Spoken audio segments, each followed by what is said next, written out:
Recall earlier lessons where we learned about the different sizes of atoms. In any row, greater charge in the nucleus pulls electrons closer to the nucleus. We've learned about atomic excitation and how atoms emit photons when their electrons jump from one energy level to another. Here we depict three of many energy levels in an atom. An electron jumping from the third level to the second level emits a red photon.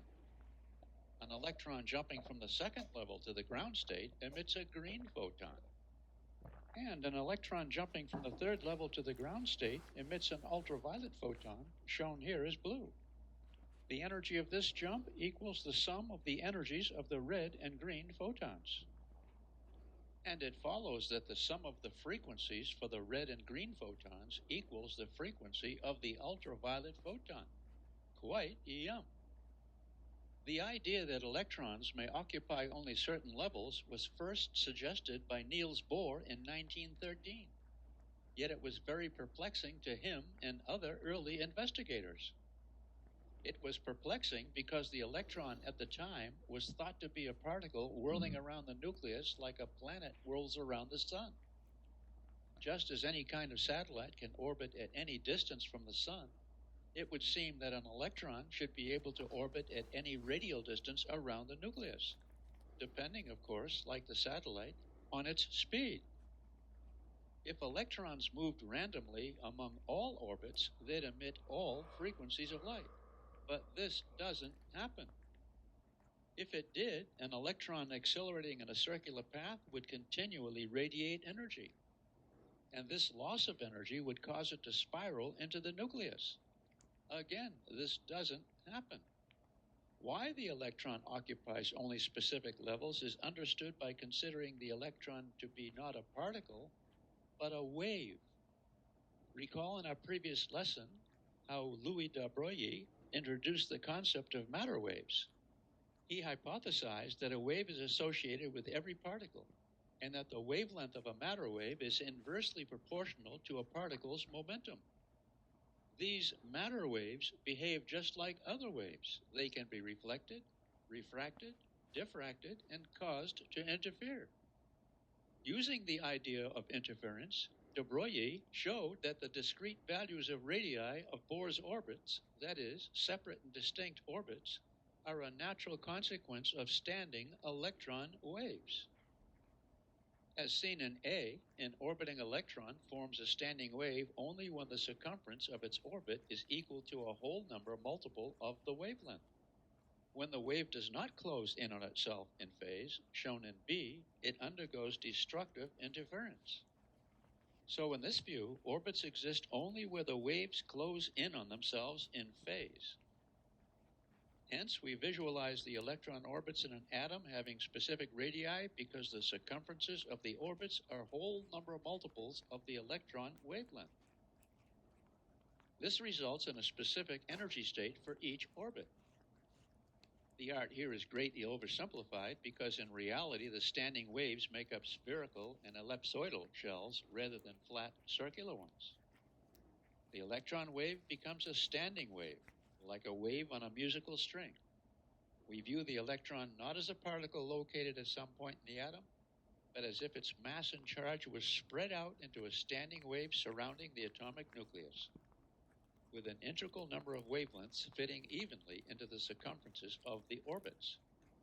The circumference of the innermost orbit, according to this picture, is equal to 1 wavelength. The second orbit has a circumference of 2 electron wavelengths, the third 3, and so forth. For each orbit, the electron has a unique speed which determines its wavelength. Since the circumference of electron orbits are separate and distinct from one another, which is to say discrete, it follows that the radii of these orbits, and hence the energy levels, are also discrete. As long as an electron carries the momentum necessary for wave behavior, atoms don't shrink in on themselves. Yum quantum physics. In the still more modern wave model of the atom, electrons move not only around the nucleus, but also in and out, toward and away from the nucleus. The electron wave is spread out in 3 dimensions, leading to the picture of an electron cloud. This is a cloud of probability, not a cloud made up of a pulverized electron scattered over space. The electron, when detected, remains a point particle. An Austrian physicist, Erwin Schrödinger, formulated an equation that describes how matter waves change under the influence of external forces. Schrödinger's equation plays the same role in quantum mechanics that Newton's equation, acceleration equals force per mass, plays in classical physics. We show the equation here. Textbook author and colleague Art Hobson displays the Schrödinger equation in his classroom. Later study, not now, will lead to an understanding of this important quantum equation if you decide to enter deeper into the quantum world. Don't expect the same degree of understanding with quantum mechanics that you may enjoy with classical mechanics. I remember struggling with quantum mechanics in graduate school, thinking I was defective because it didn't gel like classical mechanics did. At that time, I wasn't aware of the quote by Richard Feynman. I think it is safe to say that nobody understands quantum mechanics. And Feynman won a physics Nobel Prize for his work on the quantum. In any event, most physicists view quantum mechanics as a fundamental theory of nature. But not all physicists. Interestingly enough, Albert Einstein, one of the founders of quantum physics, never accepted it as fundamental. He considered the probabilistic nature of quantum phenomena as the outcome of a deeper, yet undiscovered physics. This is what he had to say. Although Einstein practiced no religion, he often invoked God as the old one in his statements about the mysteries of nature. For Einstein, God was spelled N-A-T-U-R-E, nature. Our screencasts on quantum physics have only scratched the surface, but they're a beginning for those of you who wish to go further into the world of the quantum. I want to leave you with a question. Consider an electron ejected from a metal surface by a photon. Then consider an electron occupying an energy state in an atom. In which case does it behave more as a particle, and in which more as a wave? Until next time, good energy.